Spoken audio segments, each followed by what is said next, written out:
Capítulo 476. Ahora, lo único en lo que el ejército del Imperio ruso tiene ventaja es una cosa. Es el número de cañones. Por eso, disparen con toda su fuerza. Nada menos que 1,000 cañones se han concentrado en este campo de batalla. Originalmente, en la historia original, los cañones que el Imperio ruso moviliza en la batalla de Borodino son alrededor de 640. Sin embargo, como el propio Imperio ruso ha librado menos guerras, también quedaron muchos más cañones.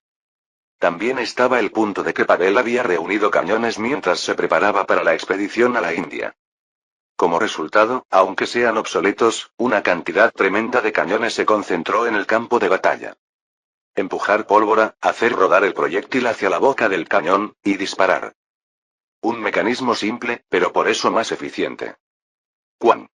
¡Cuán! ¡Cuán! Kutuzov, el tuerto, sonrió maliciosamente viendo el espectáculo de los proyectiles siendo disparados.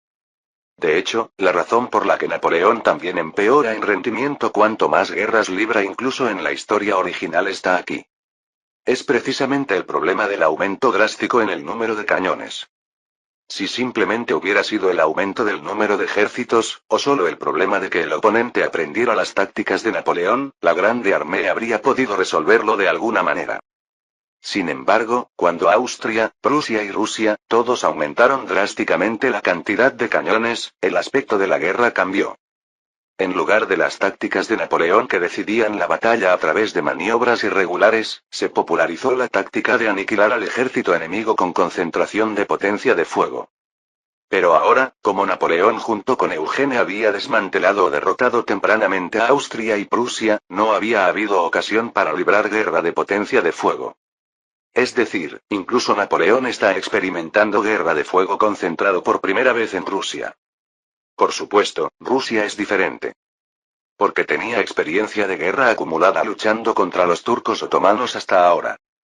Entonces, desde detrás de Kutuzov se escuchó una voz sorprendida. ¿Cuántos cañones hay en total ahora? Dios mío. Kutuzov se sorprendió y se dio vuelta, luego inclinó la cabeza.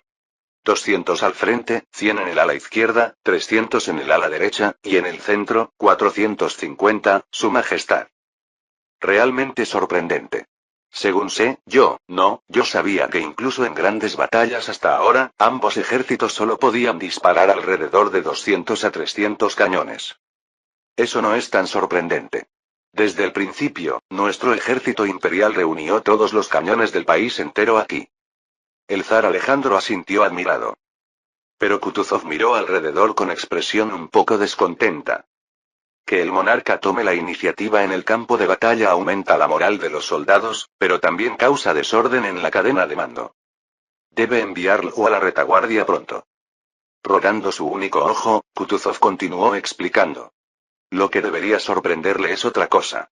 A pesar de que llovió, nuestro ejército puede movilizar todos los cañones. Alejandro parpadeó y volvió a admirarse. En Borodino llovió justo antes de la batalla. Eso significa que estaría lleno de humedad y la pólvora estaría mojada. Aunque se haga el trabajo de granulación, la pólvora negra rusa, que tiene relativamente muchas impurezas, es más vulnerable a la humedad. ¿Cómo puede el bombardeo ser tan fluido? Efectivamente, así es. ¿Cómo es posible? Inglaterra. ¿Eh? ¿De repente Inglaterra?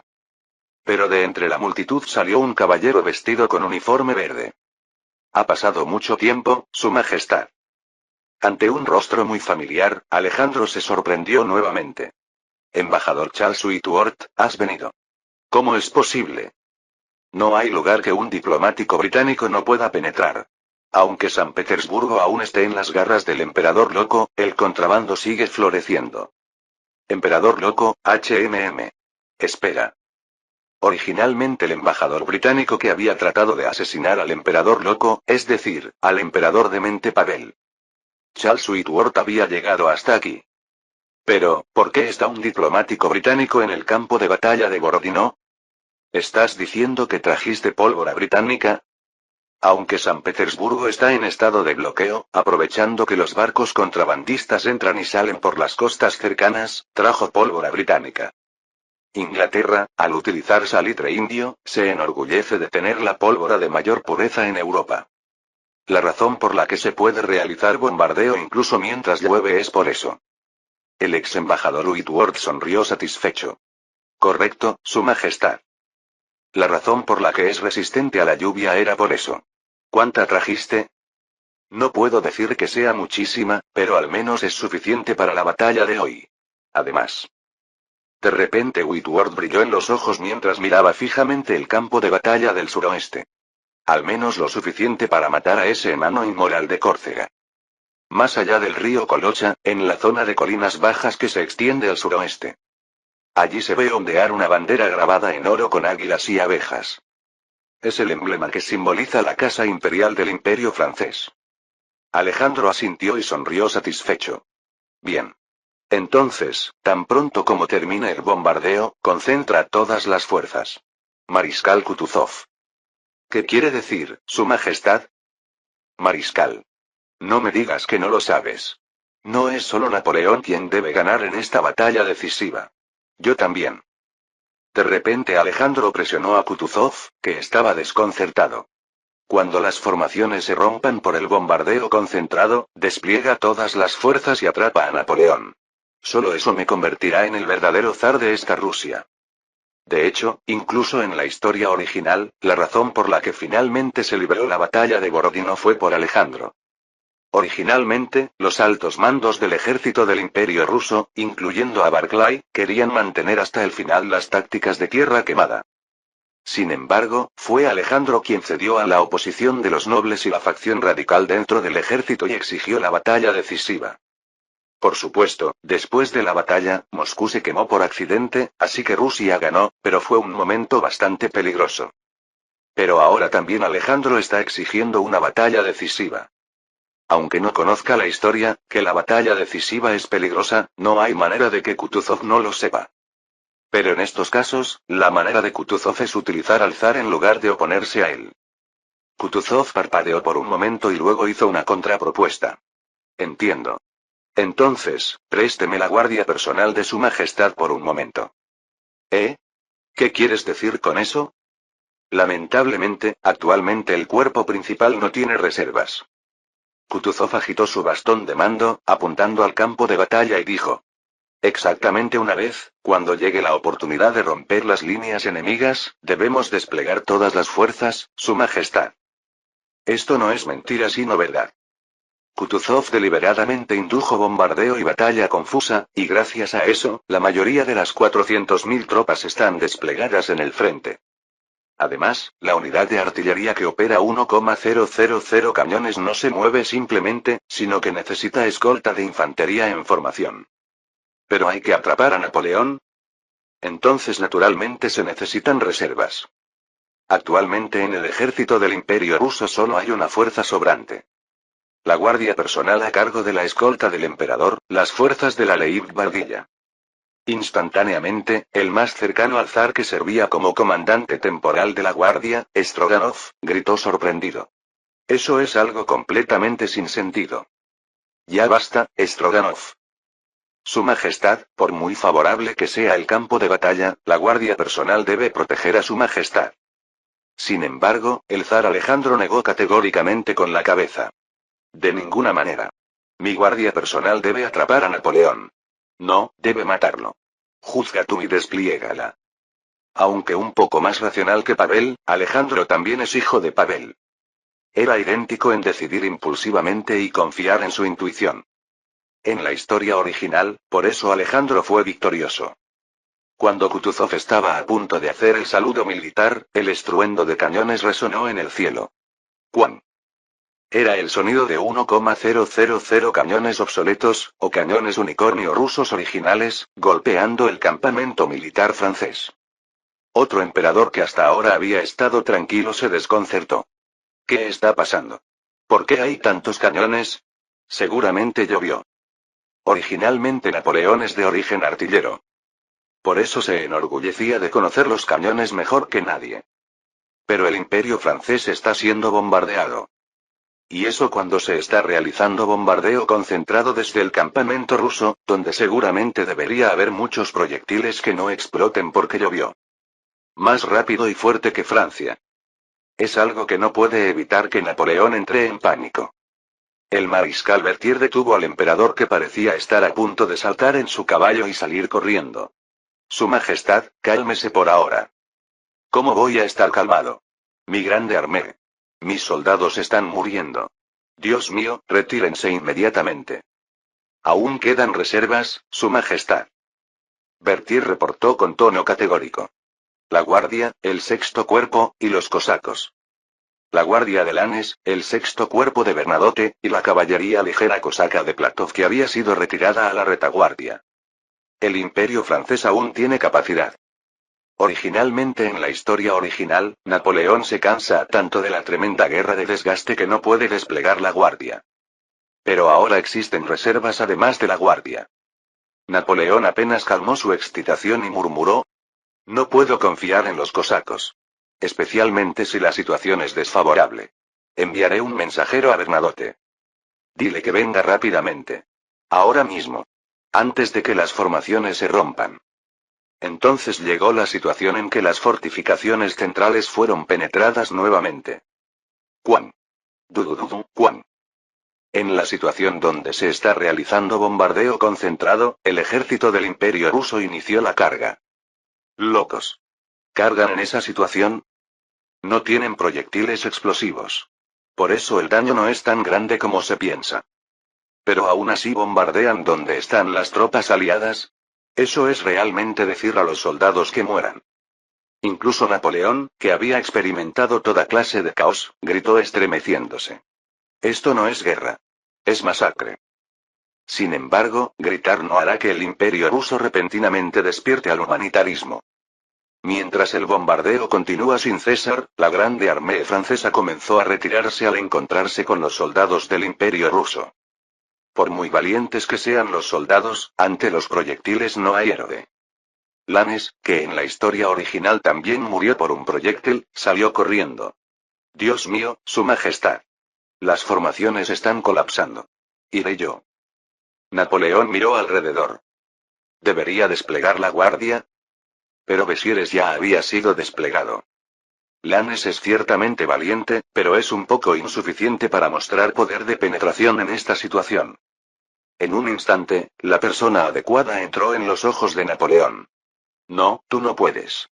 No puedes. Murat. Cuando el general de cabello rizado, Murat, estaba a punto de correr, Napoleón le gritó como una flecha. Las formaciones del lado de las fortificaciones centrales están colapsando. Los enemigos avanzan junto con el bombardeo. ¿Qué tal, puedes detenerlos? Murat abrió mucho los ojos y sonrió maliciosamente. Es un campo de batalla donde la caballería ciertamente no puede resistir. No, incluso la famosa guardia veterana de Napoleón, incluso entre la infantería en formación, no podría soportarlo. Si hubiera un comandante que ordenara desplegar en un lugar así, incluso desobedecer no sería algo extraño en absoluto. Aún así, Murat gustosamente montó en su caballo. Me está diciendo que muera. Cook. De todos modos, la vida de un hombre es una. He estado esperando este tipo de campo de batalla. Vamos. El hombre que en toda su vida nunca retrocedió en la guerra, Murat, que solo temía las batallas navales, corrió. Dudududu. Los húsares de Murat se precipitaron hacia el centro del campo de batalla blandiendo sus sables. Aunque es un campo de batalla amplio, si se mira con telescopio se puede ver algo como una carga. Se abrió. Kutuzov, el tuerto, gritó. Finalmente se abrió la defensa férrea de la guardia del oponente. Es el alboroto y la brecha creados por la carga de la caballería de Murat. Detengan todo el bombardeo. Sí, cese el fuego. Envíen mensajeros. Leid y Bardilla, salgan. Tan pronto como cayó la orden de Kutuzov, la guardia personal del emperador comenzó a cargar. Ahora es finalmente el momento de atrapar al enano de Córcega. El comandante del regimiento de infantería de la guardia de la Leid Bardilla, Anton Rachinsky, cargó. El comandante del regimiento de húsares del zar, Piotr Petrovich Uvalov, también montó en su caballo. El estruendo de cañones que cubría el cielo se detuvo, y la guardia personal del zar comenzó a correr por la brecha en el centro de la guerra. Du. Kutuzov rugió haciendo brillar su único ojo. Ahora, la historia de Europa cambia en mis manos. Había estado esperando este momento. Consumiendo todas las tropas, derramando potencia de fuego, sacrificando movilidad para librar una guerra de desgaste. Hasta que Francia finalmente no pudiera soportar más y abriera el camino hacia el emperador. Si mata o atrapa a Napoleón aquí, Rusia se convertirá en el verdadero ganador. Entonces fue cuando... Curreum. Un extraño rugido resonó en Borodino donde había cesado el estruendo de cañones. ¿Qué es este sonido? Al tuerto Kutuzov que parpadeaba, el mensajero imperial, el conde Tolstoy, habló tartamudeando. Comandante en jefe, excelencia, mire hacia allá. Humo. Eso es, detrás del humo. El conde Tolstoy tragó saliva y gritó. Vienen carros de acero. El campo de batalla envuelto en denso humo creado por la pólvora negra. Allí venían corriendo 100 carros de acero, o automóviles de vapor. Capítulo 477. El siglo XIX es la era de las máquinas de vapor. Pero realmente no esperaba ver esto en el campo de batalla. Bernadotte miró las máquinas de vapor de acero que corrían adelante y murmuró.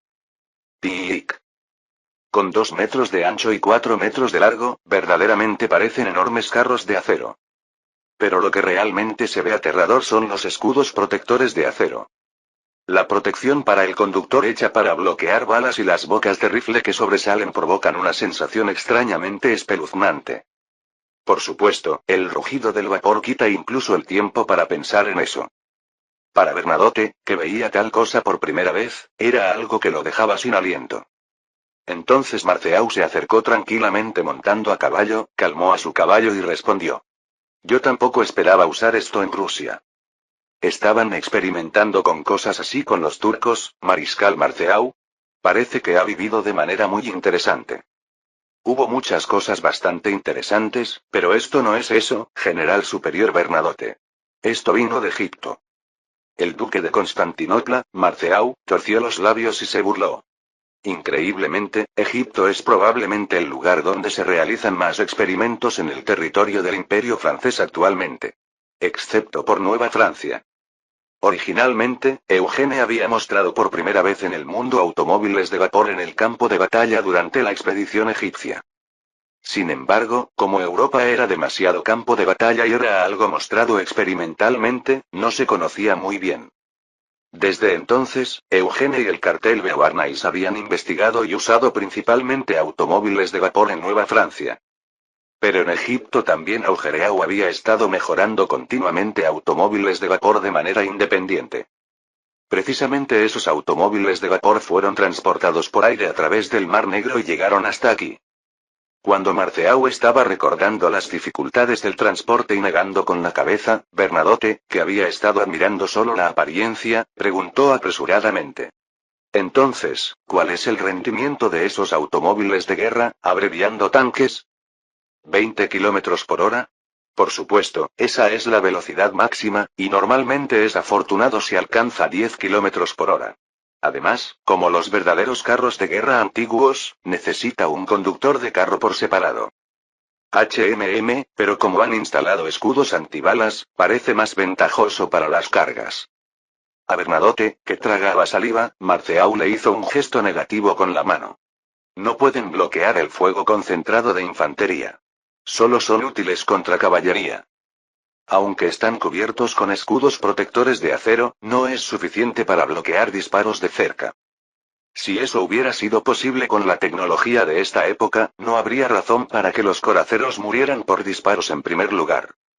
Sin embargo, cuando los jinetes realizan disparos de rifle, son de un solo disparo, así que eso sí se puede bloquear. Curreum. Viendo los automóviles que corrían adelante, sorprendiendo tanto a la caballería enemiga como aliada, Bernadotte le dijo a su ayudante. Bien, General Dupas. ¿Están completos los preparativos para el avance? Por supuesto, Excelencia Comandante de Cuerpo. Hoy estoy preparado para ofrecer mi vida en este campo de batalla de Borodino. Hay que proteger la vida. Solo así se puede obtener gloria viviendo. Pierre-Louis Dupas, es decir, el hombre conocido como un temerario jefe de asalto que dejó su nombre en el campo de batalla ruso, junto con Bernadotte, gritó mientras corrían. Con esta carga, nuestro sexto cuerpo obtendrá fama inmortal. Seguramente, la carga de automóviles de vapor quedaría en la historia, ya sea que falle o tenga éxito. Sin embargo, Marceau solo observaba esa escena con expresión indiferente junto con las unidades de transporte venidas de Constantinopla. De repente, un hombre que observaba la situación al lado preguntó. Mariscal, Excelencia, ¿no debería haber cargado usted mismo con esto? Jefe Roche Jacqueline, ¿con qué soldados? ¿Acaso debo llamar a los soldados derrotados del Kanato de Crimea? Pero es la primera carga de automóviles de vapor en la historia de Europa. Aunque hay riesgos, aún así realmente quedaría en la historia, ¿no? El jefe de SRT, Roche Jacqueline, había visto innumerables campos de batalla hasta ahora. Pero esta es prácticamente la primera vez que ve máquinas, no humanos ni caballos, corriendo por el campo de batalla. Excepto cuando amenazaban a los nativos en los campos de batalla del nuevo continente. Pero, ¿acaso Marceau, que trajo automóviles de vapor hasta el campo de batalla, no puede disfrutar de esta gloria? Marceau se burló. Vaya, Roche Jacqueline. Tú también has envejecido mucho. Yo ya soy el conquistador de Constantinopla. ¿Necesito codiciar incluso esa gloria extraña? Además. De hecho, quien realmente hizo los automóviles de vapor también fue Augereau. Sin embargo, incluso si Augereau hubiera venido aquí, habría reaccionado exactamente igual que Marceau. No necesita la fama de haber cargado por primera vez con monstruos de acero extraños. Sobre todo, si Marceau codicia méritos de guerra, aún hay muchas oportunidades. ¿Realmente crees que la guerra terminará con esta batalla decisiva? Sin embargo, Roche Jacqueline reaccionó como si fuera extraño. ¿Qué quiere decir? No solo Su Majestad el Emperador, sino también Su Majestad el Rey Eugene planean terminar con esta batalla. Ah, yo también lo sé. Eugene ha mostrado habilidades increíbles en estos casos. Ahora probablemente sus habilidades estén en su apogeo, ¿verdad? Pero el enemigo no es solo el usurpador de Rusia. ¿Quién más hay? ¿Blücher de Prusia? Por el contrario, Roche Jacqueline, que había supervisado la información externa del Imperio francés, tuvo una reacción escéptica. Si el Imperio ruso cae, ¿no es que no hay rival que pueda enfrentar a Francia en el continente europeo? Aunque Prusia permanece como país independiente, no es rival para la Grande Armée. Pero Marceau negó con la cabeza. En Constantinopla llega información que no se puede escuchar en Europa. Precisamente el mundo de los musulmanes. ¿Musulmanes? Ah, ¿se refiere a los seguidores del Islam? Sabes que ahora también hay musulmanes en la India, ¿verdad? Durante mucho tiempo los musulmanes dominaron, pero recientemente los hindúes tomaron la iniciativa. Por supuesto, eso también es pasado. Mientras explicaba brevemente la historia del Imperio Mogol, Marceau bajó la voz. Inglaterra, hay un conquistador de la India. Ese tipo vendrá a Europa. En ese momento se dispararon tiros desde los automóviles de vapor. Curreum, tan. Era el momento en que se realizaba por primera vez el enfrentamiento entre caballería y automóviles de vapor, o tanques primitivos. Este espectáculo extraño naturalmente también fue visto por el emperador que estaba en la altura relativa. ¿Bernadotte? No, es Eugene. Napoleón saltó. De hecho, Bernadotte era el ejército que había sido dejado como reserva. Aunque Napoleón lo había convocado, viendo que llegó tan rápido, seguramente se había preparado de antemano. Pero apareció algo que no había sido consultado en absoluto con Napoleón antes del inicio de la guerra.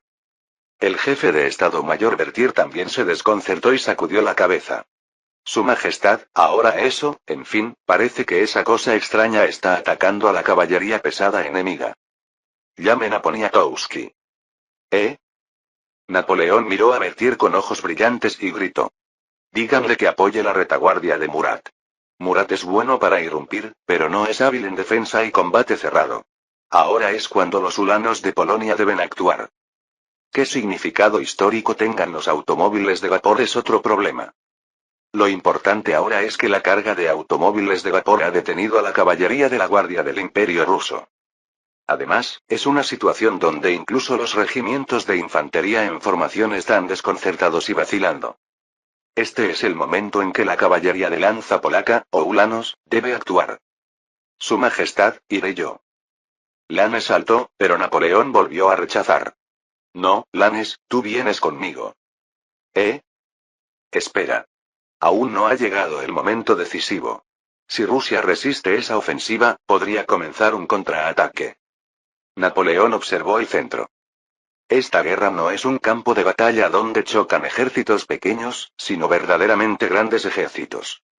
Si de repente se invierte el impulso, todo podría colapsar de una vez. Eso se aplica igualmente no solo al ejército ruso sino también al francés. De repente, mirando al aire, Napoleón ordenó nuevamente. Duroc. Prepara la artillería de la guardia. Dile también a Marmont que concentre la artillería montada en el centro. Napoleón se dio cuenta de que había cesado el estruendo de cañones. Sin embargo, preparar cañones es una instrucción que no va con el campo de batalla donde se desarrolla una batalla confusa. El chambelán Duroc reportó sorprendido. Su Majestad, nuestras tropas aún están cargando. ¿Acaso cree que yo bombardearé la retaguardia de nuestras tropas como esos ibanés rusos? Si hiciera eso, sería depuesto. Entonces, ¿qué está esperando?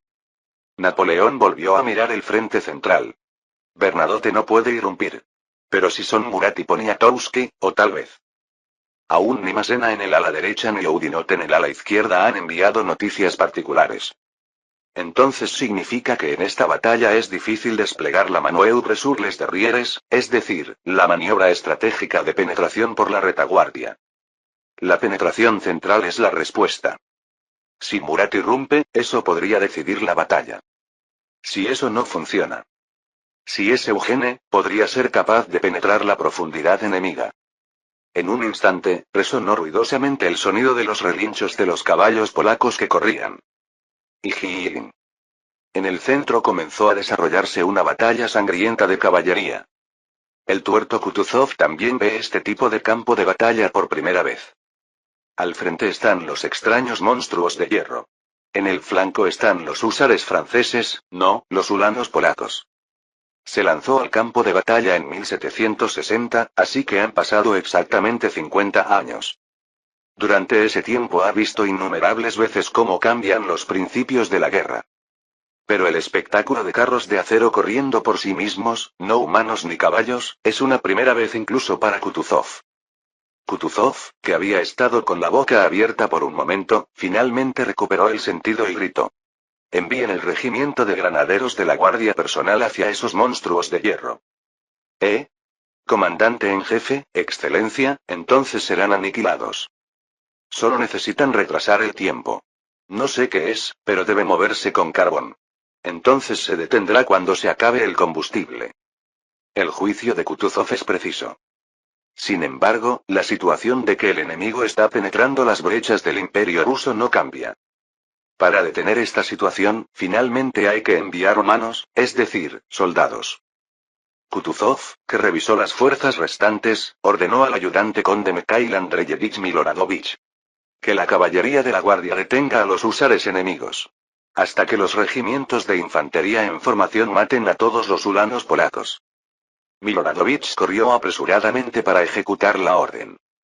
Inmediatamente la caballería ligera que quedaba salió nuevamente y cargó. En el frente central comenzó a desarrollarse una batalla sangrienta de caballería. Chan, chan, chan. Viendo el campo de batalla donde chocan los sables, Kutuzov rechinó los dientes. Si solo hubieran estado los cosacos, podríamos haber terminado con ellos aquí. Normalmente, no es un tipo de tropa que evalúe muy alto. Pero en esta situación, la movilidad de los cosacos podría haber decidido la guerra. Pero Tolstoy, el oficial de mensajería del emperador que estaba al lado de Kutuzov, respondió con expresión pálida. Excelencia, son cosacos. ¿Qué tonterías dices? En nuestro ejército solo hay unidades a nivel de regimiento de caballería cosaca protegiendo la retaguardia. No, parece ser a nivel de división. Tolstoy levantó la mano señalando hacia el norte, la dirección del flanco izquierdo. Allí se ven cosacos. Kutuzov frunció el ceño y giró su único ojo, luego lo abrió mucho. ¡Uah! Allí se precipitaban 10.000 jinetes cosacos, ex caballería ligera del ejército del Imperio ruso.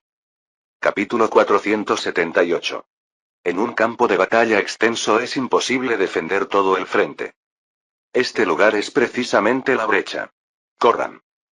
El ala izquierda del ejército del Imperio francés, originalmente el frente donde Oudinot se enfrenta de Bennigsen.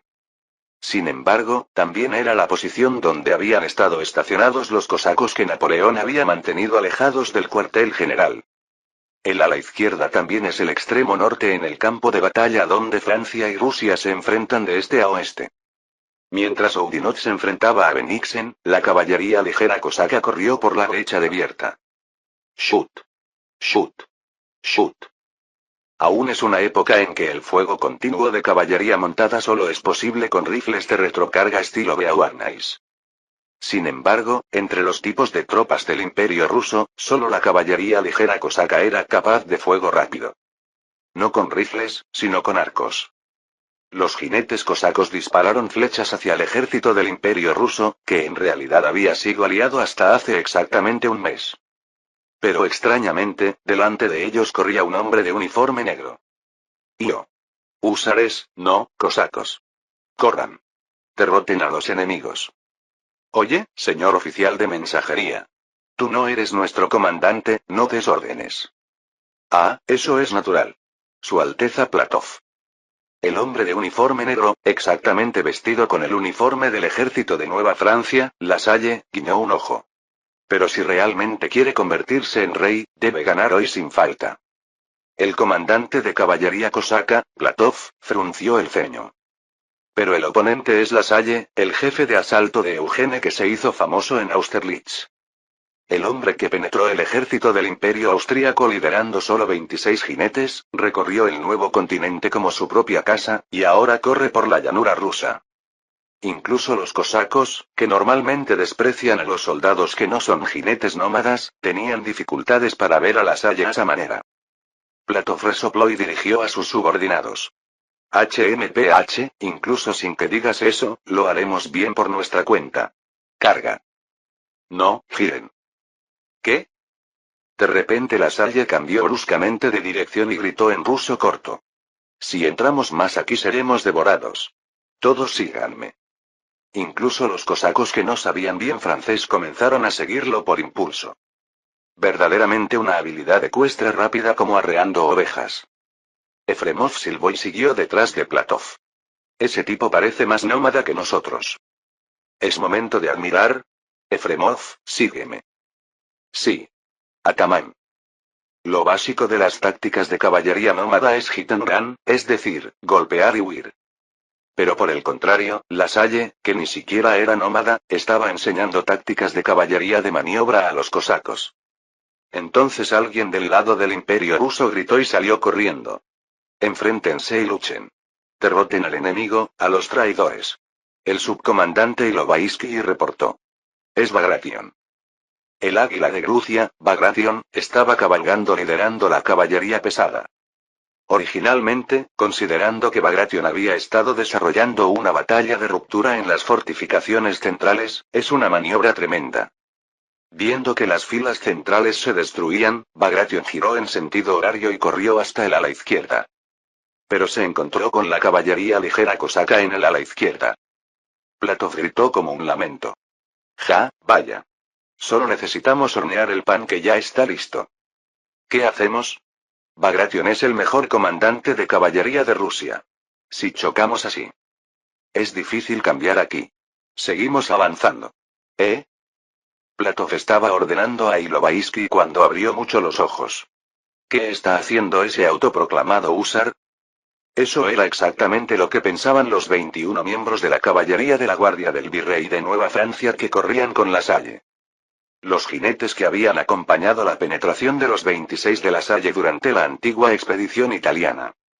Aunque habían cruzado el Atlántico con Lasalle durante 20 años, a veces hay cosas que no pueden entender. El primo y ayudante de Lasalle, Pierre Dubreuil, preguntó. Dios mío, hermano Lasalle. ¿Realmente va a cargar ahora? Por supuesto, Pierre. Si no soy yo, ¿quién va a atrapar a ese tipo aquí? Eso debe dejárselo a los cosacos. Estrictamente hablando, hermano, oficialmente no deberías estar en este campo de batalla. A su primo que mencionaba las reglas militares establecidas por el jefe de Estado Mayor, Lasalle respondió riéndose. ¿Vine a codiciar méritos? Solo quiero probar que soy el mejor húsar del mundo. 21 jinetes ligeros, es decir, húsares de uniforme negro, corrieron por el campo de batalla. Naturalmente, la caballería pesada de Bagration también vio a los jinetes ligeros que se destacaban corriendo. Su ayudante Rayevsky siguió detrás de Bagration y gritó. Allí vienen jinetes ligeros locos. Bagration frunció el ceño y sacó la pistola de su cintura. Todos, saquen las pistolas. Era el momento en que la caballería de Bagration movía las manos apresuradamente para cargar las pistolas. Tan. Clic, tan. Clic, tan. Los 21 jinetes del oponente, Lasalle, realizaron disparos montados. Bagration, sorprendido, trató de esquivar, pero los disparos no se detuvieron. Fuego rápido. Antes de que pudiera esquivar, las balas desgarraron las piernas de Bagration. Fue fuego rápido. Cuando Bagration gritó y se aferró a su caballo, Lasalle pasó justo al lado de Bagration. Io. Perdón por no poder matarte. Nos vemos la próxima. Penetrando 10.000 jinetes de caballería pesada, Lasalle irrumpió con sus 21 jinetes ligeros. Dudududu. Era el momento en que Lasalle escribía otra leyenda en Borodino. Sin embargo, hay un emperador en el campo de batalla de Borodino que no puede admirar tales leyendas. ¿Qué situación es esta? Barclay. El pretendiente al zar, Alejandro, gritó al general que estaba a su lado. Originalmente, en la historia original, Barclay sería elegido por Alejandro para ascender al puesto de ministro de guerra. Pero ahora es solo un jefe de Estado Mayor, y eso sin poder real, solo dando consejos. Viendo el espectáculo de que el frente central se convierte en un caos total, Barclay de Tolly aconsejó apresuradamente. Su Majestad, creo que sería mejor que se refugie por ahora. ¿Por qué? No dijo Kutuzov hasta hace poco que estábamos ganando. Seguramente las filas enemigas fueron penetradas. Los presagios no son buenos. Es una situación de batalla confusa, y aunque la victoria o derrota aún no se ha decidido. Barclay, que no tiene poder de decisión pero es de primera clase en leer el campo de batalla, dudó y reportó. La guardia personal es muy insuficiente. La guardia personal que Kutuzov había liderado aún no había colapsado. También, la caballería ligera que había penetrado el ala izquierda francesa y el ala derecha rusa había sido detenida por Bagration por ahora. Aunque Lasalle había amenazado, eso solo había infligido heridas mortales a Bagration personalmente. Sin embargo, el problema es que en este proceso se habían dispersado los Leibgardilla, es decir, los Light Guards que debían escoltar al zar. Ahora, las fuerzas que protegen al zar no llegan ni a un regimiento. Parece que Napoleón huyó. Parece que el emperador enemigo se retiró de este campo de batalla. Me está diciendo que abandone a 400.000 soldados y huya. Aún así, Alejandro presionó a Barclay con los ojos inyectados en sangre. Por supuesto, políticamente hablando, las palabras de Alejandro no están equivocadas. Si el emperador huye solo aquí, podría ocurrir una crisis grave en una situación donde el zar legítimo Pavel está vivo. Pero si el zar es capturado en la guerra, ¿no sería eso una crisis mayor? Barclay, que no era audaz, no pudo decir eso y lo persuadió hablando indirectamente. En entonces, al menos una retirada táctica temporal hacia la retaguardia. Alejandro negó categóricamente con la cabeza. No lo permito. Su Majestad. La situación de guerra claramente nos favorece. ¿No dijiste que si se desarrolla una guerra de desgaste, definitivamente ganamos? El número de enemigos es limitado, y aún nos quedan cientos de miles de reservas. El total de tropas que el Imperio ruso movilizó justo antes de la batalla de Borodino es de 900.000. Las fuerzas traídas aquí son solo 400.000, las fuerzas en los registros aún están en la retaguardia. Además, ¿no está también el ejército de Wittgenstein que sitía San Petersburgo? Por eso, estratégicamente, las palabras de Alejandro son correctas. Gritando lógica teóricamente perfecta, Alejandro, embriagado por sí mismo, gritó con confianza. Nosotros definitivamente ganamos. En ese momento, se disparó una bala. ¡Tan! El zar Alejandro parpadeó y miró al lado. Barclay. Barclay de Tolly, originalmente alemán que vino a Rusia buscando ascender. Aunque fue menospreciado por ser extranjero, despreciado por los soldados por no tener un carácter franco, y no logró méritos militares notables, era competente. Si se le hubiera dado la oportunidad, podría haber ascendido al puesto de ministro de guerra y comandante supremo de todas las fuerzas como en la historia original. Por eso, cuando Rusia se alzó como potencia europea, podría haber compartido la gloria al lado del zar. Si no hubiera caído ahora con una bala en la cabeza. Clic, tan. Clic, tan. Clic, tan. No quiere pensar que es realidad. Pero viendo a los soldados que mueren tratando de resistir al lado, no puede evitar darse cuenta de la realidad. Fue cuando el último guardia cayó muerto por las balas. Efectivamente, dijeron que este lugar era el más peligroso. Justo al frente, un joven montado en un caballo de raza árabe con melena dorada se acercó sonriendo. Estaba la persona más peligrosa de este imperio. ¿Cómo está, Su Majestad el zar Alejandro? El zar Alejandro rechinó los dientes. No es un rostro que vea por primera vez, por eso es más aterrador. El hijo del infame Napoleón. El tirador de la vara mágica, Freischütz, había llegado. Finalmente Eugene se paró ante el zar. Espera, ¿qué estás haciendo ahora? ¿Apuntar con un rifle al emperador de una nación? Se escucha el grito del zar Alejandro sacando pecho. Por supuesto, esta época aún tiene fuertes vestigios de la teoría del derecho divino de los reyes. La conciencia de que los monarcas son designados por Dios es aún más fuerte en Rusia. Por eso, aunque el oponente sea un monarca, podría pensar que un plebeyo no se atreve a matarlo. Pero para Eugene, el oponente ante él es verdaderamente la tarea de su vida. Tomó 20 años llegar hasta aquí. Solo hablando de las tareas del campo de batalla, tuvo que pasar por un proceso tremendo. 700.000 soldados de grandes ejércitos chocaron. En el campo de batalla sumido en caos, indujo nuevamente el ataque enemigo. Envió automóviles movidos por vapor para atraer la atención, e hizo que los cosacos concentraran todo el ejército enemigo en el ala izquierda y el centro. Finalmente entonces, la brecha entre el centro y el ala derecha. Eugene no perdió esa oportunidad. Había venido con la caballería de la guardia del virrey de Nueva Francia. Con Junot, Chams, e Hippolyte. Eugene endureció su expresión viendo las letras blancas y plateadas que aparecían ante sus ojos. Normalmente estaría tranquilo porque es un evento que ocurre dentro del plan. Pero ahora no. No necesito rendición de un usurpador. ¿Qué? ¿Lo olvidaste? La persona que nuestro imperio francés considera como el verdadero zar es tu padre. No tú. Esta es la justificación del imperio francés. Que no hay necesidad de mantener vivo al zar Alejandro. Alejandro se puso pálido como un papel y se arrodilló. Perdóname la vida, Freischütz. Cuando Eugene lo miró sin expresión, Alejandro gritó desesperadamente. Debo vivir. Solo así vendrá la paz a Europa. ¿Qué tonterías dices? Piénsalo. Nuestro padre imperial, no, el zar loco, ¿qué pensaba? Conquistar la India, conquistar el nuevo continente. Pero parece que no luchará contra Francia. Todo es correcto. El zar Pavel, incluso si hubiera vivido más en la historia original, eventualmente habría luchado contra Napoleón. Sin embargo, ¿es Alejandro diferente? Si yo vivo, esta Europa se volverá pacífica. Francia también. Por un momento, Eugene casi se deja convencer. Originalmente, en la historia original, el imperio ruso sí trae la paz del sistema de Viena. Pero, ¿qué pasa después? No. Eugene miró fríamente a Alejandro y dijo.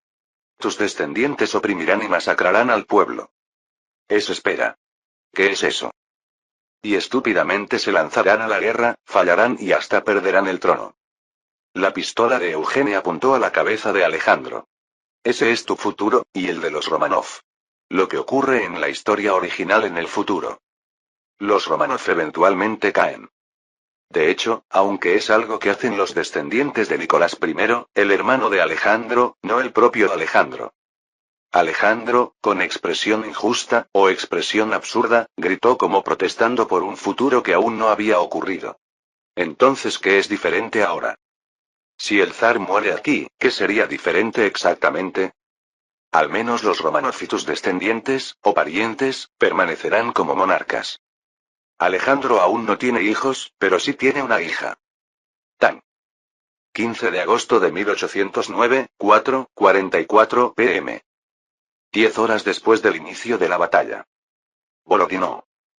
La bala disparada por Freischütz, es decir, el tirador de la vara mágica, perforó la cabeza del zar. Capítulo 479. En este momento, finalmente la bandera del águila dorada comenzó a moverse. Caballeros, finalmente ha llegado el momento de que la Vieille Garde se mueva. Vieille Garde, en inglés Old Guard. Se refiere a los guardias veteranos. Originalmente participaron desde la expedición italiana, recorrieron campos de batalla con Napoleón, y ahora finalmente se paran en la llanura de Borodino. Aquellos que habían esperado órdenes durante mucho tiempo finalmente comenzaron a moverse. Choc, choc, cum. Ahora el bombardeo se ha detenido, el frente está estancado, pero el combate continúa. Por eso, por muy old guard que sean, el lugar al que avanzan es un campo de batalla donde se desarrolla feroz combate cuerpo a cuerpo. Pero los soldados veteranos que han recorrido campos de batalla durante más de 20 años comenzaron a avanzar formando filas sin detenerse. En columna, luego en línea cuando enfrentan al enemigo. Aquí también la caballería pesada equipada con corazas corrió hacia ambos flancos. Corran, es hora de derrotar a los enemigos. Gritó Lannes mientras corría por el flanco derecho. Regimiento de granaderos montados de la Guardia. Creados desde la Revolución y luego organizados como guardia, su origen es la caballería del Cuerpo de Italia. Lannes, que comandaba el regimiento de granaderos montados mientras corría, de repente se encontró con Bessieres que venía corriendo del ala derecha. Mariscal Lannes, Excelencia, ¿qué está pasando? Algo está cambiando en el campo de batalla. Bessieres, has resistido bien hasta ahora. Ahora solo necesitamos terminar perfectamente. ¿Hemos ganado, acaso? A la pregunta de Bessieres, Lannes negó categóricamente pero sonriendo. Aún no. Para declarar victoria, tanto el número de enemigos como incluso el comandante en jefe enemigo están vivos.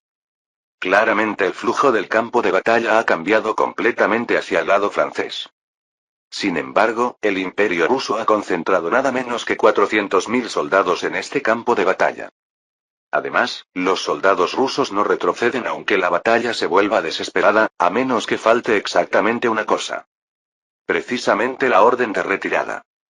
La razón por la que el calvo aún está atravesando a duras penas entre el campo de batalla donde vuelan las balas junto con los jinetes es por eso. ¡Ijin! El general Calvo miró lamentablemente su gorra caída y gritó. Mariscal Massena, Excelencia. Massena, que observaba el feroz combate en el extremo del ala derecha, giró la cabeza y frunció el ceño. ¿Davout? ¿No estás asistiendo al cuarto cuerpo ahora? ¿Qué pasa con su majestad el rey Eugene? Vine por orden de su majestad Eugene. Ahora mismo el segundo cuerpo debe girar hacia el centro con todas sus fuerzas. No, ¿qué pasa con el ejército enemigo frente a nosotros? Massena está en medio de un combate difícil.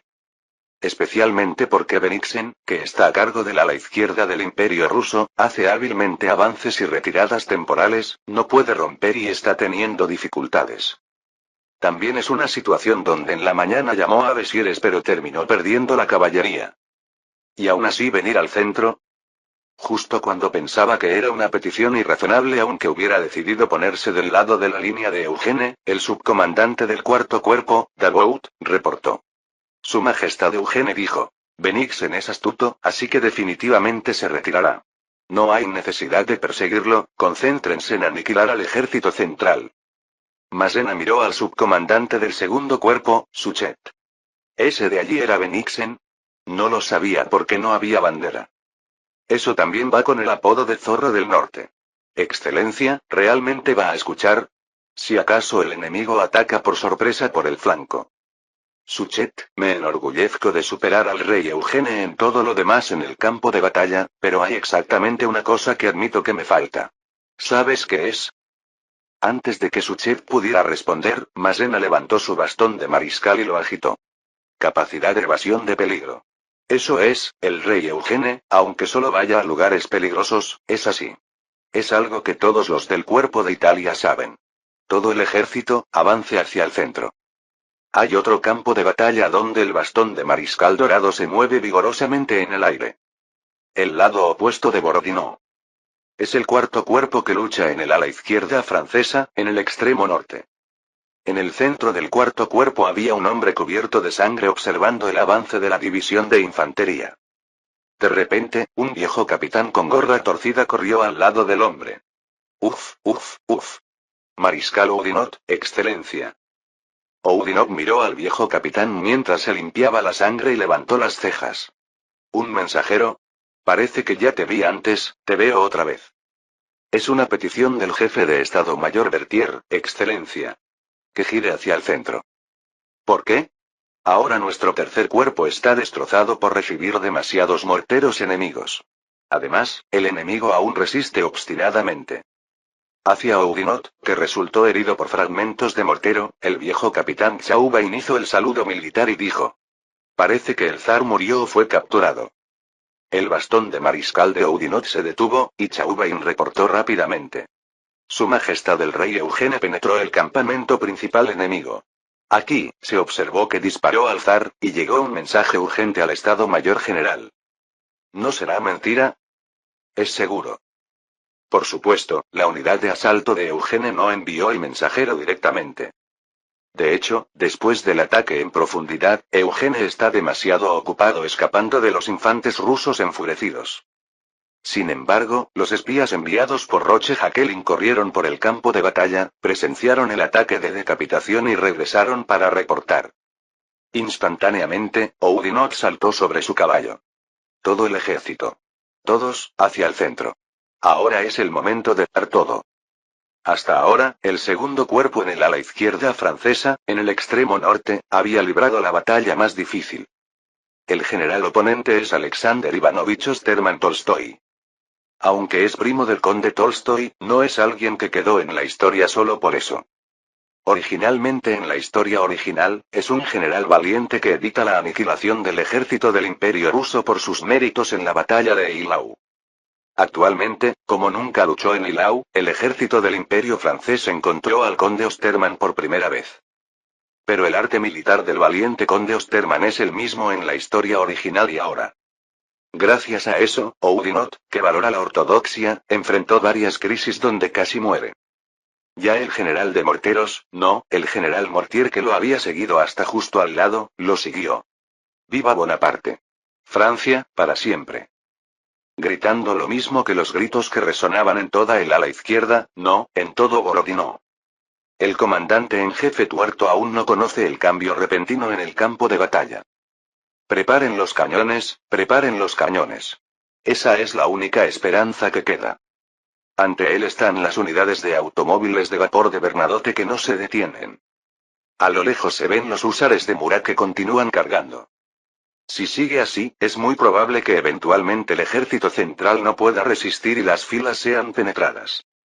Pero cuando Kutuzov comandaba continuamente la artillería, alguien corrió hacia él y dijo: Excelencia, está equivocado. ¿Tú eres Tolstoy? ¿Qué estás haciendo? Trae a tu primo, el conde Osterman. Si vienen refuerzos del ala derecha, tendremos tiempo para reorganizar los cañones. Su Majestad, junto con el mariscal Barclay, ha fallecido. El mensajero, conde Tolstoy, reportó con rostro pálido. Ahora somos traidores, comandante en jefe, excelencia. De hecho, el conde Tolstoy no se puso del lado de Alejandro por voluntad propia. Durante la rebelión, se convirtió en partidario de Alejandro porque no fue lo suficientemente astuto para escapar. Sin embargo, como Alejandro está muerto, Tolstoy también se convierte en traidor desde la perspectiva de Pavel. El tuerto Kutuzov tembló y se aferró al cañón aún caliente. Aún no ha terminado nada. Mariscal, excelencia. Yo traicioné al emperador loco Pavel y vine aquí. ¿Pero qué? ¿Que su majestad Alejandro murió? Entonces podemos poner al gran duque Constantino. De repente Kutuzov levantó su bastón de mariscal y apuntó hacia el oeste, al campamento de Napoleón, gritando. No podemos perder ante los franceses así. Otra vez. Por supuesto, desde allí, actualmente Napoleón viene corriendo con la guardia veterana. Si decide una última batalla aquí, un ataque suicida no es imposible. Sin embargo, había otra persona que quebró la voluntad de Kutuzov. El ex embajador británico Whitworth montó apresuradamente en su caballo y gritó: «Si no nos vamos ahora, perderemos el barco, mariscal Kutuzov». «Embajador, ¿nos va a abandonar?».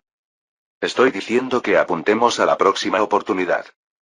Whitworth dijo urgentemente: «Aún nuestra Gran Bretaña no ha sido derrotada».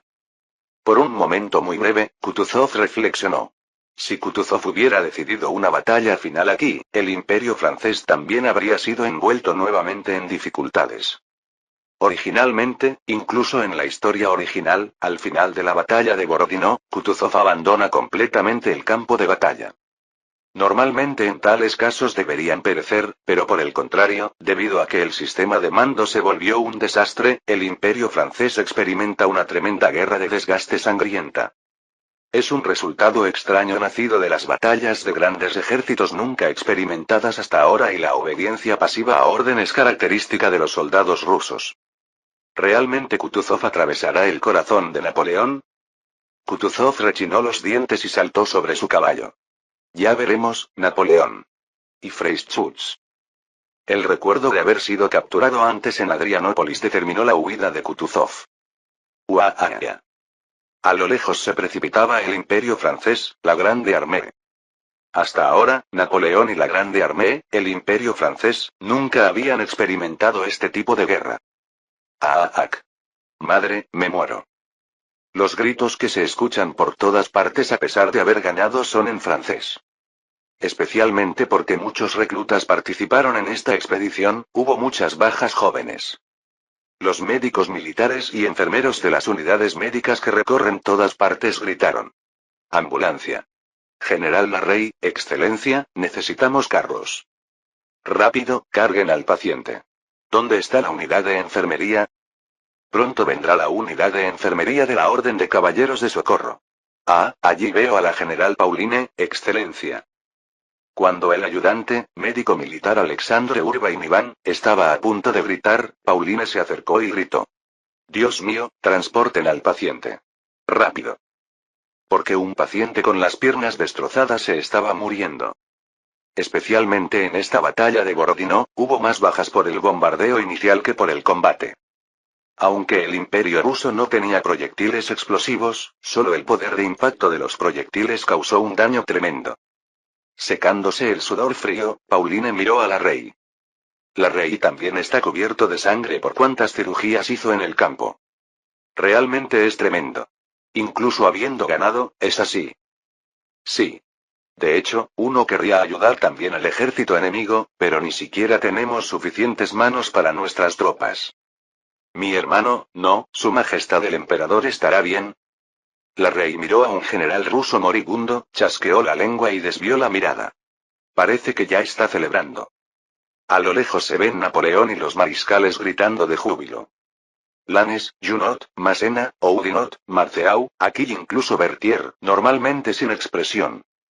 También Davout, Soult, Suchet, Brune, Marmont, Duroc, Moncey, Saint-Cyr, Grouchy, Mortier, aquí incluso Poniatowski y Bernadotte corriendo para unirse a los gritos. Sin embargo, a pesar de haber obtenido la victoria, el mayor héroe está parado en un lugar apartado. ¿Eugene? Pauline corrió sin darse cuenta. En el camino, pisó a un general ruso que se moría con los vasos sanguíneos de las piernas desgarrados, pero no le importó. Habría hecho lo mismo aunque hubiera sabido que el nombre del general era Bagration. En este campo de batalla no había nadie más importante que Eugene para Pauline. Pauline, que no sabía dónde estaba su esposo Louis Charles, se paró frente a Eugene. Aquí estabas. Gané. La victoria que he deseado durante toda mi vida, no, desde antes. Pauline. Felicidades. Pero, ¿por qué esa expresión? Eugene miró el campo de batalla con expresión indescriptible y respondió: porque de ahora en adelante es la verdadera batalla. 15 de agosto de 1809, por la tarde. Cuando el sol se ponía, terminó la batalla de Borodino. Y la expedición rusa también. Era el momento en que Eugene verdaderamente cambió la historia.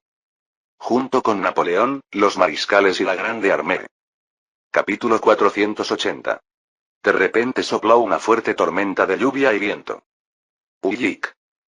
Era octubre de 1809. Ya habían pasado 2 meses desde que terminó la gran batalla de Borodino, donde chocaron 700.000 soldados en un enfrentamiento sin precedentes en la historia. Sin embargo, este es un lugar tan lejano que ni siquiera se pueden escuchar los gritos de los soldados. Porque hay que correr casi 900 kilómetros para llegar aquí. Un hombre gordo que fruncía el ceño ante el viento frío que cortaba la carne gritó mientras sostenía un paraguas. No, ¿por qué llueve? Debería nevar. Ahora el clima está un poco cálido, embajador Danton, excelencia. ¿Eso? Hubert, que echó un vistazo al mar, se encogió de hombros. Aquí, si el hielo no se congela, significa que está cálido. San Petersburgo, la ventana de Rusia abierta al mar Báltico. Este mar se congela en pleno invierno. A veces, en temporadas de frío severo, los barcos ya no pueden entrar y salir desde finales de otoño. Pero que solo llueva incluso en octubre, que ya es finales de otoño, es extrañamente una señal de que el invierno será cálido. Hubert, que ya ha pasado unos 2 años aquí, también se ha vuelto experto en el clima de San Petersburgo.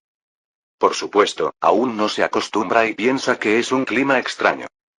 Entonces su superior, que caminaba por las calles del puerto al lado, el embajador francés en Rusia, Danton, preguntó.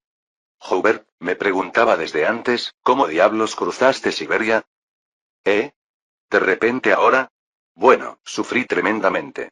Pero lo más difícil fue Canadá y Alaska. ¿El nuevo continente fue más difícil? Pero si es tierra vacía, ¿por qué? Cuando Danton preguntó con rostro feroz lleno de curiosidad, Hubert respondió con una sonrisa amarga. Los lugares sin gente son más difíciles de marchar que los lugares con gente, embajador, excelencia. De hecho, Hubert había logrado un logro tremendo que ningún francés del siglo XIX había conseguido. Cruzar Siberia. Sin embargo, no pudo regresar a París y debido a que habían pasado demasiadas cosas, no se convirtió en una persona famosa. Si él mismo hubiera logrado tal cosa, pensando que habría elegido inmediatamente el camino de convertirse en una celebridad en París, Danton se acarició su gruesa barbilla. Por supuesto, Danton tenía otra razón para hacer esta pregunta. Efectivamente, por eso Su Majestad el Emperador subió hasta aquí. ¿Porque romper Siberia es más difícil? Bueno, también existía el método de avanzar hacia el este desde Moscú y capturar a Bennigsen. Dicen que huyó a Kazán. Realmente es un tipo rápido. No solo sacó su cuerpo de ese campo de batalla, sino que también se llevó todo el ejército occidental. De repente Danton sonrió maliciosamente y dijo. Bueno, de todos modos se rendirá pronto. No es alguien que luche con determinación hasta el final. Justo después de que Napoleón ascendiera al trono, Danton eligió el puesto de embajador en Rusia. Por eso, de hecho, el Palacio de Invierno le es más familiar que el Palacio de las Tullerías. También es por eso que conoce exactamente a los mariscales del Imperio ruso, más que los intereses de los cortesanos franceses. Por el contrario, aunque no conoce a Lannes, Massena u Oudinot, si se trata de Bennigsen, puede penetrar sus verdaderas intenciones. Hubert asintió con una sonrisa amarga. Gracias a eso, la Grande Armée no puede regresar.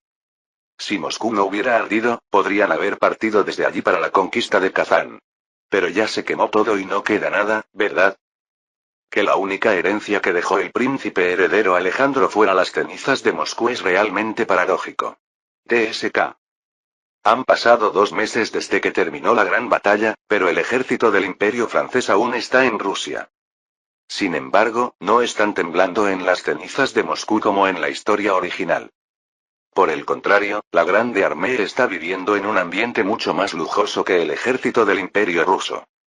Porque el ejército del Imperio ruso se rebeló contra el zar, y la Grande Armée vino para sofocar esa rebelión.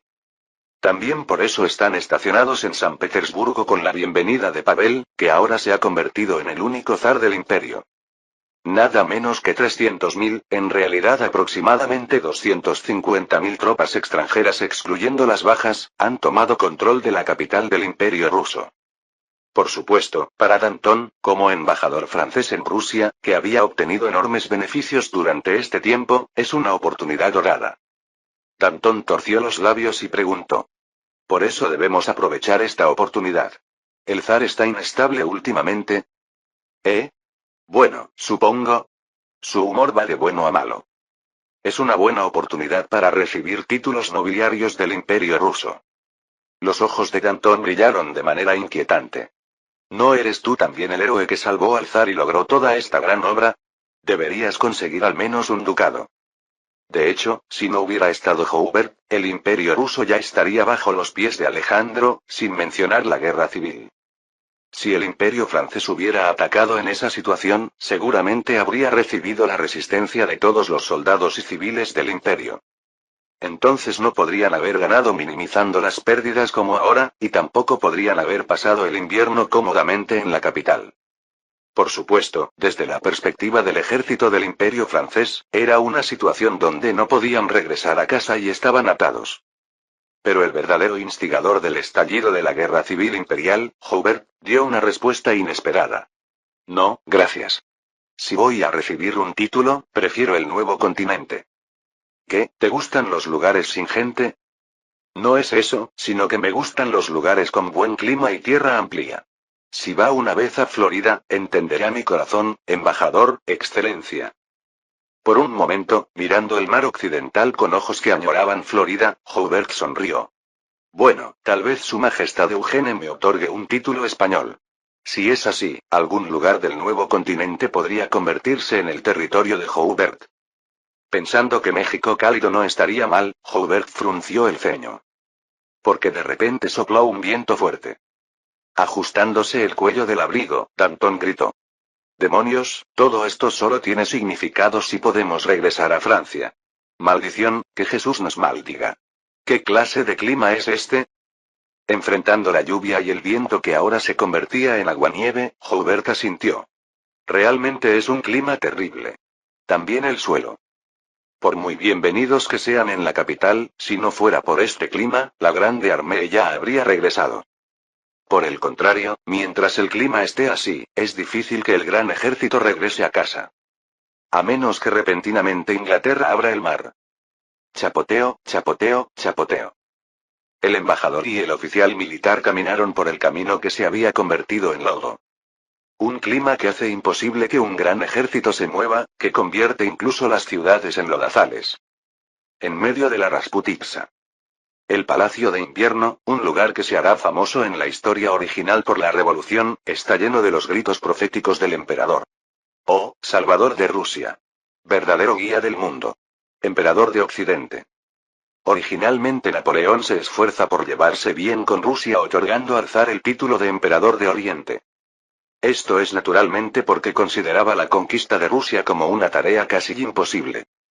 Lo que Napoleón presentó como objetivo de la expedición rusa en la historia original también era hacer que el zar reconociera la hegemonía francesa. Pero, ¿hay necesidad de eso ahora? Aunque no conozca la historia, Napoleón, el hombre que había conocido con certeza la vastedad de Rusia, sonrió viendo a Pavel frente a él. Tú nos salvaste a todos. Mi hermano, Napoleón. Incluso escuchando tales tonterías, debe responder con rostro serio. Realmente no puede ser una tarea fácil. Por eso, en lugar de realizar la tarea solo, Napoleón trajo a su hermano menor, quien tiene emociones más ricas. Ja ja ja. Aunque es la primera vez que nos vemos, realmente parecemos hermanos. Mis hermanos pensarán lo mismo. ¿No es así, Germe? ¿Eh? Oh, ahora que lo pienso, algo sobre pensar en grande parece similar. ¿Ves? ¿No certifica que nos parecemos? Ja ja ja. Por supuesto, lo que Germe quería decir era que ambos tenían delirios de grandeza severos. Sin embargo, Germe, que en la historia original habría sido rey de Westfalia, es un buen hombre. Cerrando la boca a duras penas y aguantando, Germe se prometió a sí mismo. Si aguanta este momento, podrá obtener el permiso de su hermano para casarse con Elizabeth Patterson, es decir, su novia americana a quien embarazó primero. Naturalmente, Pavel, que no tenía interés en los pensamientos internos de Germe, solo se aferró a Napoleón y gritó. Así es. Hermano, ¿qué deseas? Te concederé cualquier cosa. Solo con dar comida y lugar de descanso a mis soldados es suficientemente agradecido. Esto es nada. ¿No es cada soldado de la Grande Armée un salvador de esta Rusia? De repente Pavel inyectó sangre en sus ojos. No suprimiste la rebelión causada por ese ingrato hijo desobediente. Ja ja ja. Esta vez nadie en el Palacio de Invierno pudo reír con él. Ni siquiera el considerable Napoleón, ni los mariscales imperiales que lo acompañaban, y además ni los súbditos del zar. Ciertamente Alejandro es un traidor. Pero también es el hijo mayor de Pavel. De repente, tirándose del cabello, Pavel rugía. Sí, hijo desobediente. Su Majestad, debería calmarse. Primer ministro. Rostopchín. Tú también me traicionaste. Mirando fijamente a Rostopchín, que en realidad había estado detenido por Alejandro, Pavel lo interrogó. Junto con Alejandro, ese hijo del diablo. La emperatriz, ¿dónde está la emperatriz? La emperatriz que parió a ese diablo. Rostopchín finalmente derramó lágrimas. ¿Qué pasaría si el zar Pavel fuera un tirano loco como el lejano ancestro Iván el Terrible? Para ahora, sin buscar a la emperatriz, habría llamado a los guardias y ordenado matarla. Sin embargo, el mundo mental de Pavel es frágil, tímido y débil. Viendo a Pavel simplemente saltando de ira sin poder contenerla, Ger me preguntó en voz baja. Hermano, ¿hasta cuándo tenemos que estar aquí? ¿Por qué, te aburres? Estoy muy emocionado sobre cuando el zar me cortará el cuello. Cuando Eugene, que en realidad mató a Alejandro, ni siquiera está aquí. Entonces Napoleón chasqueó la lengua. Sería problemático si Eugene estuviera aquí. Podrían tratar de matarse mutuamente. Napoleón no vino para burlarse de Pavel. Solo vino para conocerlo, tranquilizarlo y examinar su estado para manejar Rusia a su antojo en el futuro. Sin embargo, viendo a Pavel volviéndose loco, es cierto que siente compasión junto con un poco de identificación. ¿Realmente podría Napoleón estar bien si su hijo lo traicionara? Negando con la cabeza, Napoleón le dijo al primer ministro Rostopchín. Bueno, entonces calme bien a su majestad el zar, Rostopchín. Su majestad el emperador, mis disculpas. Está bien. De hecho, yo también quiero ir a casa a descansar, pero no puedo ir por ese maldito clima. Mirando la ventana fuera del palacio, Napoleón murmuró. No sé cuándo terminará esa Rasputitsa. Si el clima hubiera sido bueno, Napoleón habría regresado a París. En la historia original, incluso en una situación de derrota práctica, solo Napoleón y unos pocos cercanos regresan a París. Residir en la capital es un asunto tan importante para un monarca. Sin embargo, ahora Napoleón nunca experimentó el drama de escape de la expedición egipcia, por lo que tiene resistencia a salir solo, y además es el ganador. Aunque está lejos del centro del poder, la Grande Armée, que es la fuente del poder, está con él. Esa es la razón por la que Napoleón no pierde la compostura incluso permaneciendo en Rusia durante 2 meses, o indefinidamente. Entonces Massena, que lo había seguido para acompañarlo, preguntó. Su Majestad, ¿realmente no va por eso? Duque Massena de Rivoli, no profundices demasiado. Entonces, ¿cuándo podrá otorgar el rango de mariscal a los generales superiores? Massena miró hacia atrás y sonrió ampliamente. Por supuesto, también los cambios de títulos de nosotros los mariscales. Solo entonces Napoleón se rió genuinamente. Si hubieran perdido, no habría razón para que Massena u otros mariscales codiciaran títulos que solo existen de nombre. Sin embargo, los ojos de los mariscales incluyendo Lannes, Oudinot y Junot brillan cada vez que se mencionan los títulos. Porque ganaron. Disfrutando la sensación de ganador que se siente renovada, Napoleón dijo. Jujuju. Eso depende de cuándo reciban ustedes estos títulos rusos. Me pregunto si ese Eugene estará haciéndolo bien. Por supuesto, también es porque el emperador no necesita hacer personalmente las cosas molestas después de ganar. Por el contrario, hay un monarca cuyo rostro se ha vuelto notablemente más delgado después de la victoria. Primero, expreso mis condolencias, Su Majestad la Emperatriz. De alguna manera, Louis Tournay, el jefe de escolta de Eugene, pensó que el rostro de Eugene era lo que parecía lamentable. Aunque había seguido innumerables campos de batalla hasta ahora, esta es la primera vez que ve a Eugene realizar una marcha forzada así. De cualquier manera, el ganador debe hacer innumerables tareas. Alojamiento y comida para 250.000 soldados, manejo de los caídos en batalla, y hasta el trabajo de desmantelamiento del ejército del Imperio ruso. Pero como Napoleón dejó todo eso a cargo del jefe de Estado Mayor Berthier y Eugene, las tareas aumentan día a día. En este momento, también persuadir a Alejandra, la madre de Alejandro y emperatriz desafortunada. Alejandro ya está hecho. Desde el momento que inició la rebelión, era uno de los dos. O Alejandro moría, o Pavel moría. El problema es lo que sigue. ¿Quiere decir que Francia ha tomado control de facto de San Petersburgo? La emperatriz respondió fríamente. El próximo zar es Constantino.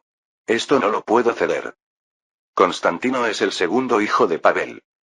Sin embargo, hay evaluaciones tanto internas como externas de que no tiene material de monarca.